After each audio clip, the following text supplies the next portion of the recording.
Since I have the other meeting went 15 minutes over, we're going. my name is Tony Felicissimo. I'm a high school teacher, and this is my volunteer. I'm the head of the Advocates of Life. Felicissimo. Felicissimo, yeah. I had the wrong Felicissimo, yeah.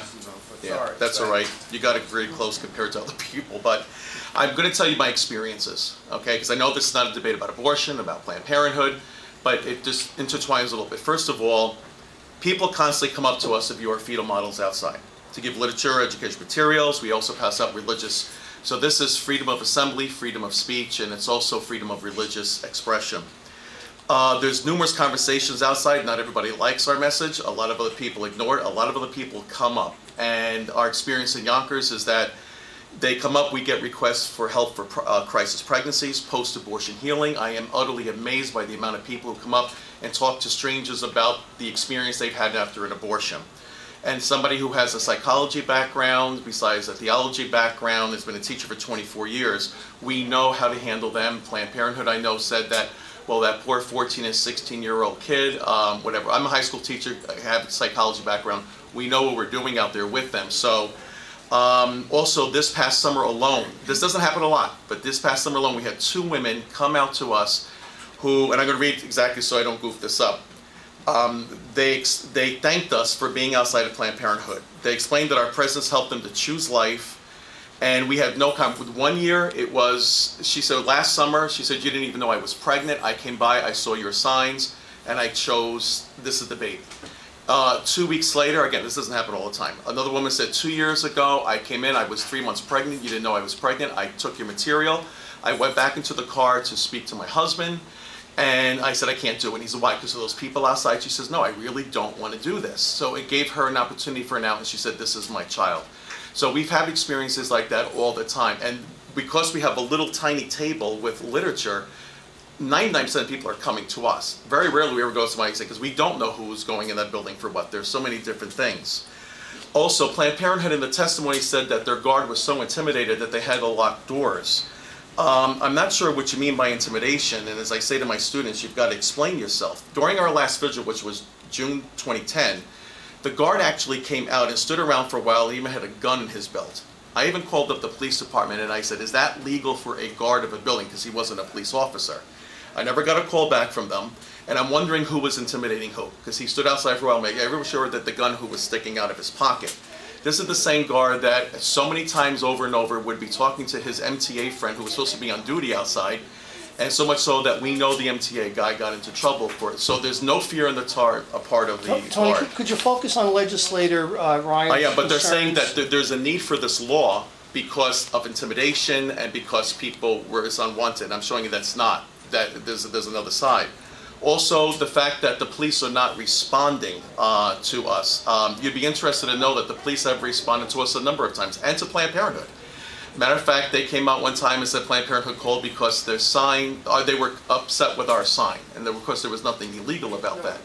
Police have also told us, make sure there's nothing going on that is illegal. You have ingress, egress, the sidewalks are open, and there's nothing illegal. Just make sure you keep everything open. They also said to us, there was one of our kids at one of our high school demonstrations who had a sign, honk for life, and the police officer told him, technically in Getty Square, you can't ask people to honk horns, so please take the sign did, and the kid did. So to say that Planned Parenthood is not being watched out for by the police is not accurate.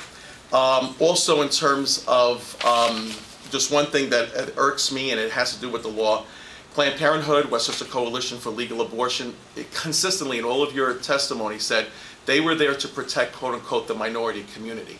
And I think that's so condescending because you have to be there to see our experience of how so many people are coming to us from the minority community, because that's 90% minority community down there, who are coming to us for help, who are coming to us and opening up their stories. Matter of fact, we get a lot more openness there than you would get in White Plains. Also, the community is not just against Planned Parenthood because of their abortions. There's also the sexual issues where they promote sex among teenagers as long as it's safe. And so that's it. Okay, I'm almost done. Okay, regarding the police. Well, how about regarding the sidewalk and passage? Okay, I'm getting to that. Almost done.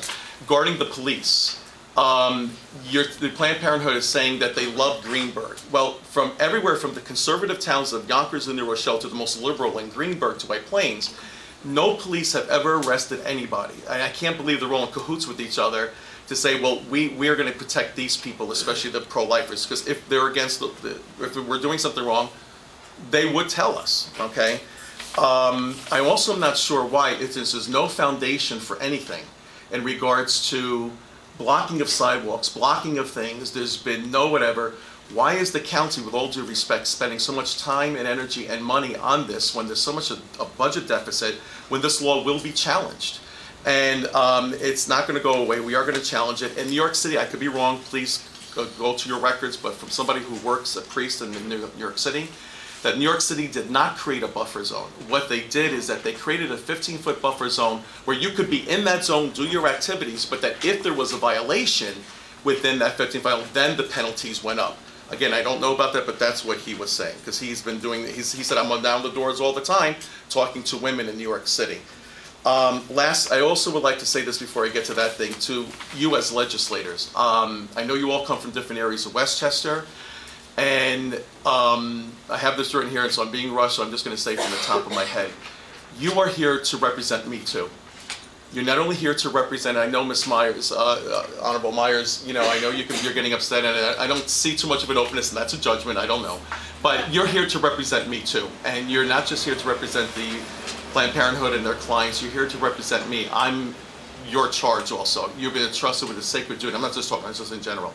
And I know that, nothing against you, I know. And so it's not only to protect the rights of Planned Parenthood, which is not being violated, but it seems like there's a heavy emphasis, no matter what the facts are being brought up today, to say, well, it makes me feel uncomfortable. Nothing against in the First Amendment says that speech is going to protect you from feeling uncomfortable. I don't know if you've been in Getty Square. This is a lot of room. When you have a child and a wife and somebody else going down the street, you're never going to be able to walk this way in Getty Square. You walk side by side, but there's access, there's ingress. You know, I know what you mean. And this, as Father George said, this is once a year, individuals. And yes, I make sure, along with the police, when they come, everybody's back, everybody's back, everybody's back. Well, before the police come, is anybody on the site there that knows enough to say, hey, folks, let's get back at least halfway back across the sidewalk? I guess you haven't come through yet. So anyway, the point is, you presented pictures.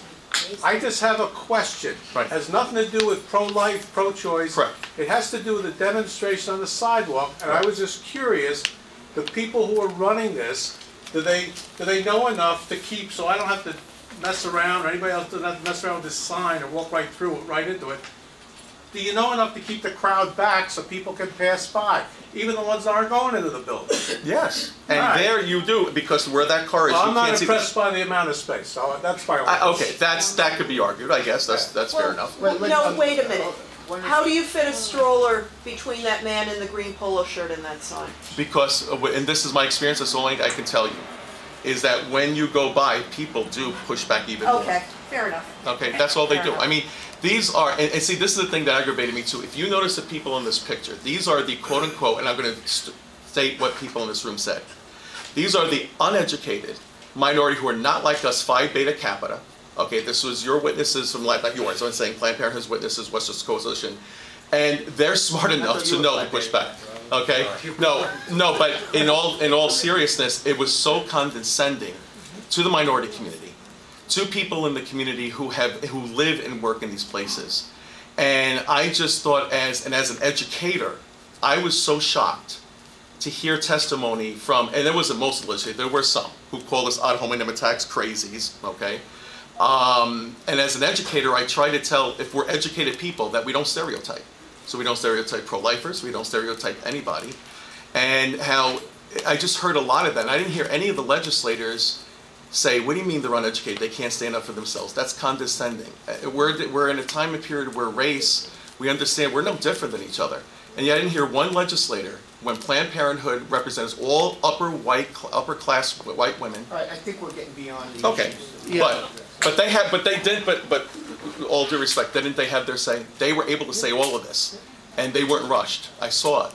and that you're rushing us to say, well, we don't want to hear that part. Well, I take offense at that. I don't think I've rushed anybody. Mr. Tomkiel decided to take 45 minutes for presentation. Yeah, okay, okay. Okay, and I didn't know that you had, I'm sorry, I didn't know you had a whole slew of speakers that are not on the list. And I'm sorry for the people that are on the list that we still have to get to. So I don't think I'm rushing you. No, the only thing is that. You can come back. Okay, cool. Yeah, I mean, All right. there have been 3 meetings for the other side, and I did ask for the opportunity to present my own witnesses. The committee undertook to invite its own witnesses. So, We're giving you the time. Thank So, you, Chair, I I do just want to say appreciate it. before Don't want to I, be accused of rushing things. no, all right.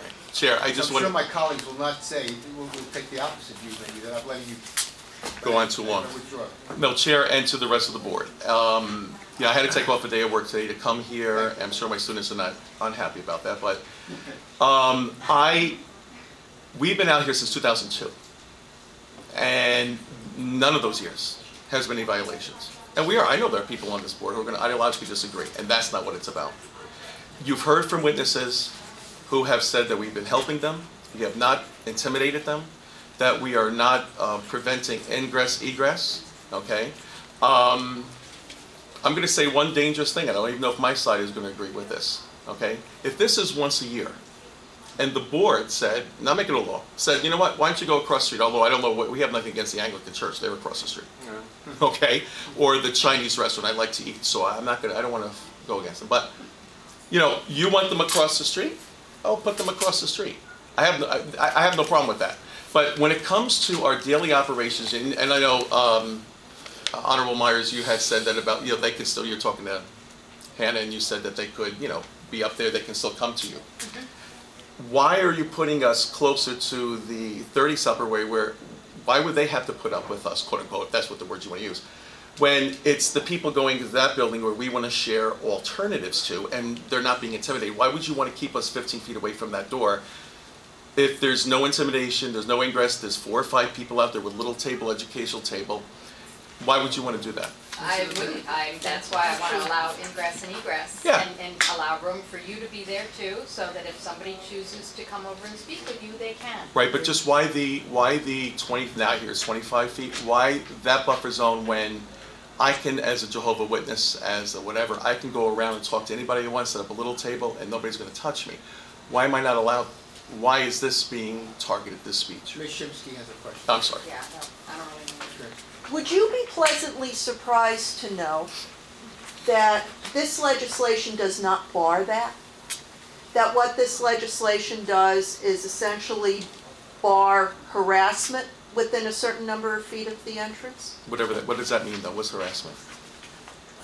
It means approaching people closer than a certain comfortable difference without their consent. Does, Or okay, after they say, no, I don't want you near me. I could see if somebody says no, they don't want you near me, but at the same hand, if it was that first one that you said, that I can't give out political campaigns, because you know how annoying that is to a lot of people, I can't give out literature. Jehovah's Witness, as a Catholic, I can't give up to somebody a pamphlet within their space. That would seem to me, and I'm not a constitutional lawyer, to go against First Amendment rights.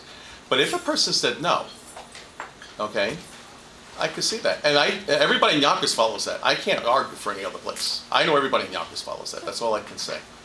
And I do appreciate you bringing us into one last thing, and as a teacher, I will promise to shut up. I know ideologically there are different things, and believe me, there's a deep respect for your body, for your authority, for your desire to keep. But as human beings, we all know that even the best of us, when we're trying to be objective, can't be totally objective because we're human. And I'm just saying to you that it's not about the speech, not about this. If there are those of us who are really doing this, if there's a problem there isn't, but I don't know, in Pentucket or something, deal with them up there. But why would the board try to take ordinary people and keep us from doing that? And like I said, we'll work with the board. I have no problem with that. But I just would ask that you would not deny me the right to stand 5 feet from the entrance, which is really 10 feet because there's the glass, there's the door, then there's the glass, then blah, blah, blah. So I can hand out a baby model, so I can talk to somebody who's post-aborted. I just don't want that right taken away. And that's the right we would fight for, that's what I'm saying. And that's it. I appreciate your time, though. Thank you, Mr. Okay, guys, thank you. Dell'Icissimo. Yeah, that's I'd like to have some of the other speakers who are listening. Yes. May do that. I think